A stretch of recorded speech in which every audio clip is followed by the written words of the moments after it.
Time to roll out. Hello everyone and welcome to another video with OverThrill. Today I got a question from a subscriber that commented on a video. He asked why do you play so much artillery, and am I not good in any other tanks? What's the reason for me playing artillery? So let me tell you why.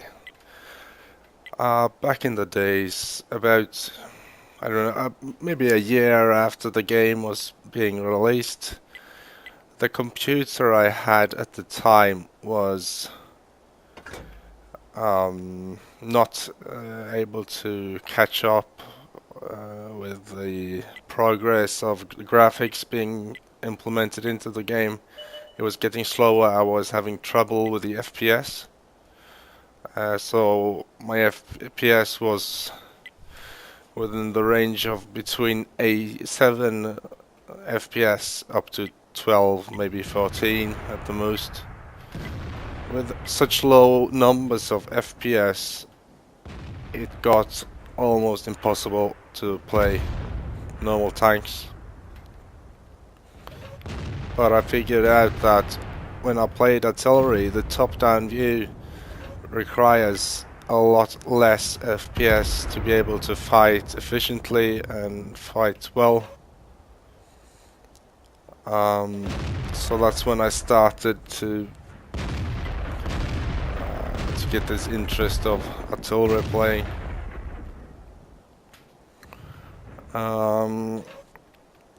When it comes to if I don't play other tanks any good, the answer to that is I think I can play other tanks reasonably good. I enjoy playing like light tanks, medium tanks, sometimes TD heavy tanks, and I'd say I'm okay. I'm not a specialist since I put so much time and effort into artillery. I very much enjoy the light tank called WZ-131. I find that one to be really amazing. I like it very much. And same for the AMX 1375. I prefer the 1375 more than the 1390. I think the 1390 feels big and slow. I don't like the long reload time. I find the 1375 to be much more entertaining and fun to use. I also play some medium tank. I really fancy the American EC8. I believe the name is M4A3E8. It's a 6 medium tank. I think it is a very delight to play, and I was able to not long ago pick up my 3rd star on the barrel for it, so that should tell you that I'm reasonably good with it. That was close. So yeah. And back in the days of early clan wars, it was before I played lots of artillery. My main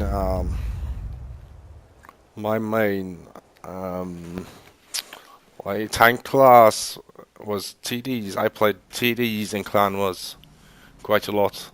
The Jag Tiger, and when the T95 was released, I played T95 quite a lot in the clan wars. And But for the last, say, last 2 years, I don't think I've participated in any clan wars. I just kind of lost interest for the clan wars. This was a very, very, very bad game, by the way. Extremely bad. Holy cow. So let's take a look at my my service record.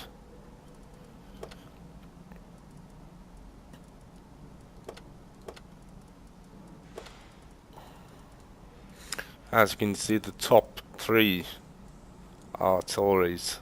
3,500 battles in the Bachat artillery, almost 2,000 in the Conqueror, 1,500 in the 261. But then you see I have the M6A2E1, the first ever premium heavy tank in the game. I got that tank actually before the game was released. I was taking part in the beta, and at the end of the beta, World of Tanks asked people if they want to sorry, we was able to buy packages of gold, and by doing that before the game was being released, we was rewarded with premium vehicles. So this vehicle I purchased for 25,000 gold, and it is a lovely vehicle. T-54, I played the T-54 a lot before the tier 10 medium tanks was introduced. After that I have haven't barely touched it. As you will see here, it's on 7%, the current ratio, so I don't really play that much. And as you can see, there's lots of tanks there that is not artilleries. So I know my way around. With them I don't have an amazing average XP. It's okay, I guess. So I hope this kind of answers a few of those questions. Why I play so much artillery. Boy.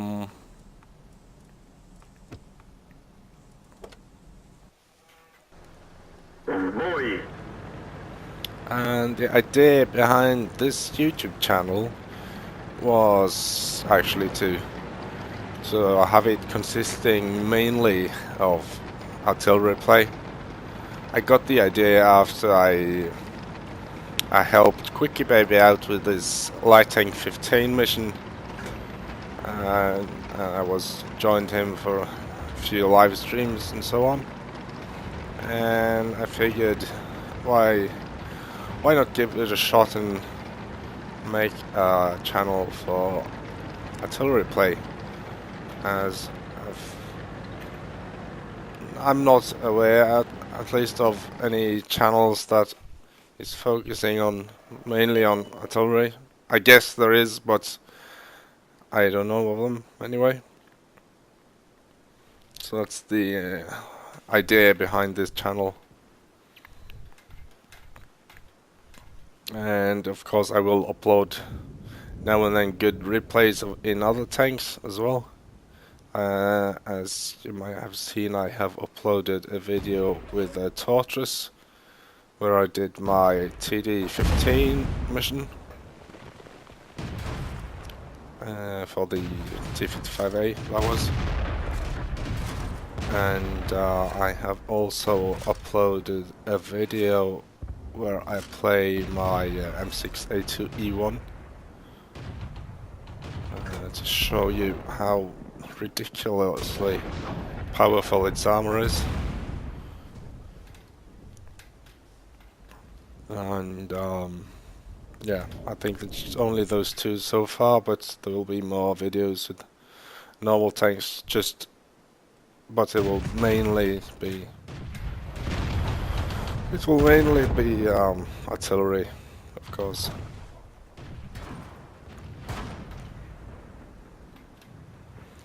So in this game here, I'm using the SU-8.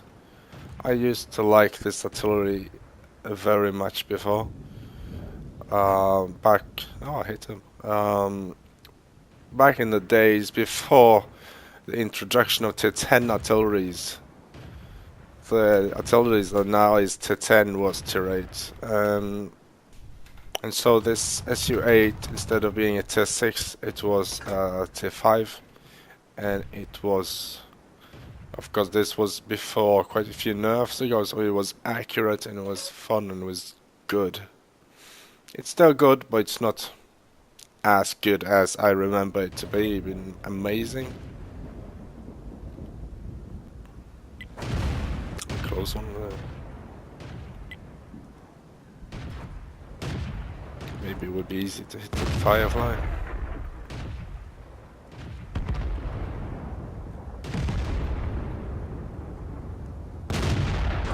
If you just don't sit still, because they always sit still when you reload. This is like the curse of artillery play. You can hold your shots for as long as you bloody want, and they are never gonna sit still. As soon as you fire, they will sit still for as long as you reload.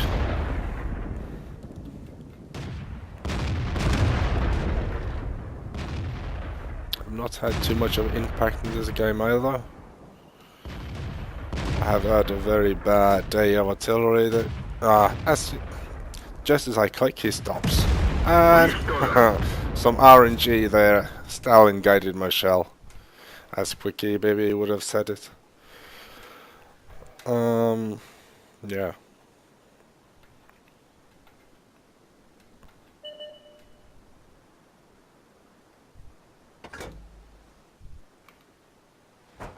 Okay, yeah. RNG all the way. It's artillery is a lot of RNG, a lot of luck. But to say there's no skill involved at all, it's bullshit. There is sure some skill involved.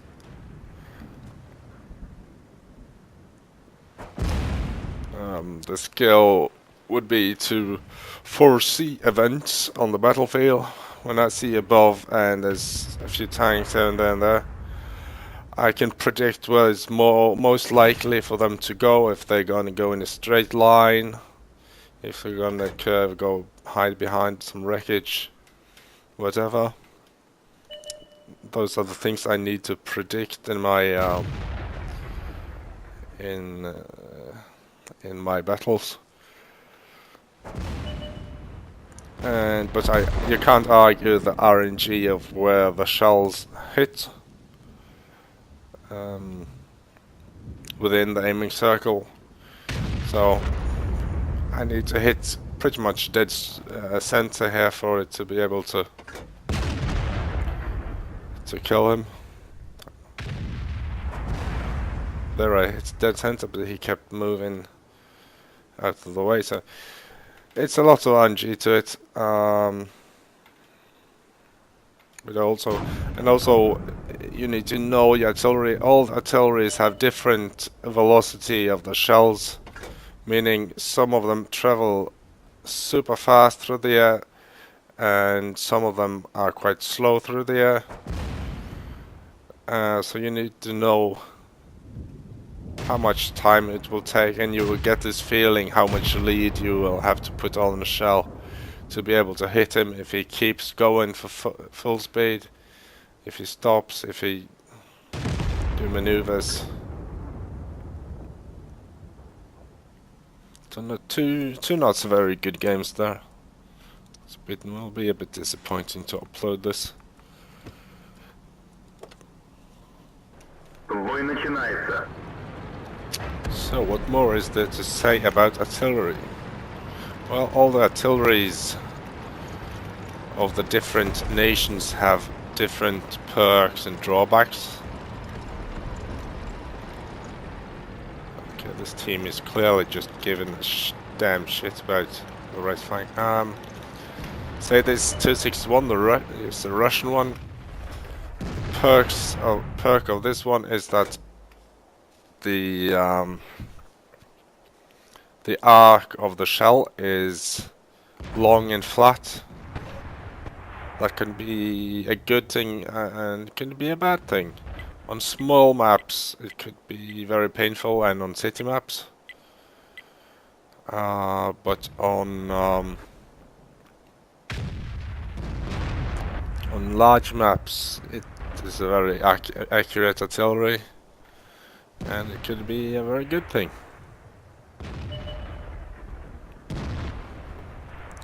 The British and American artillery have a very high trajectory of the shell, which makes it able to loop shots above buildings and obstacles. And the French artillery, that's something for itself, since it is a turreted artillery and it is fast and mobile, so you can maneuver around the battlefield, and you can. This game is not going well. Maneuver around the battlefield, put your hull towards the escape, and bloody hell, such monkey teams. It's been like this all day, just ignoring pieces of the flank. As an artillery player, you will much more often see where the weakness of a team lies. It's so easy to see from above. So, Russian artillery accuracy at long range. French artillery accuracy at short to medium range. The British artillery is best at long range, but we must be aware of that the British artillery also have a limited range. So at big maps you will not be able to fire from, say, K1 to A0. A bit like lower tier artillery, but it has a good splash radius and the ability to drop shell behind buildings at the edge of the range.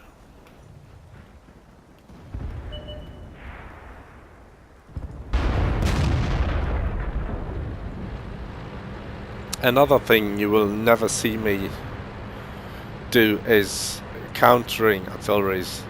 I will never sit in my base and hover my reticle over the area where I expect the enemy artillery to be, and look for the traces and kill them by doing that. That is something you don't supposed to do that. It's just silly. You gain so much more by helping your team by shooting at the tanks that is spotted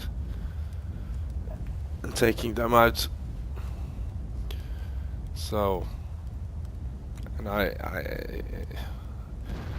I'm still a bit angry with Wargaming for reintroducing the traces of artilleries. Before you couldn't see the traces when you were looking from above, so you would have to guess.